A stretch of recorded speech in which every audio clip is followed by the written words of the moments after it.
আয়েশা, বিয়ের আগে তোরে কিন্তু আমি 3বার স্বপ্নে দেখছিলাম। বড্ড খুশি হয়ে গেলেন আয়েশা।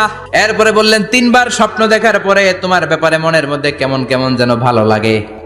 তারপরে একটা ছোট্ট কাগজের মধ্যে, জান্নাতি কাগজ, রেশমি কাপড়ের মধ্যে তোমার চেহারাটা এনে জিব্রাইল বললেন, দেখেন নবী কেমন লাগে। আমি কইলাম, ভালো লাগে। কার মেয়ে? আপনার বন্ধু আবু বকরের মেয়ে। বিয়ে করবেন নাকি? বিশ্বনবী বললেন, ও জিব্রাইল, তুমি যদি ঘটক হও, আল্লাহ যদি হয় কাজী, আমি মোহাম্মদ বিয়েতে রাজি। বিয়ে হয়ে গেল, কিন্তু ঘরে দামি ফার্নিচার নাই, টাকা পয়সাও তেমন নাই, কিন্তু আছে খালি সুখ। এত ভালোবাসতেন মা আয়েশাকে। মা আয়েশা গ্লাসের যেই জায়গা দিয়ে পানি খেতেন, বিশ্বনবী ওই জায়গায় মুখ লাগিয়ে পানি খেত। মা আয়েশা গোশতকে হাড্ডি ফেলে দিলে বিশ্বনবী ওই হাড্ডিটা নিয়ে চষতে শুরু করে দিত। এক বালতি থেকে পানি নিয়ে দুইজনে গোসল করত।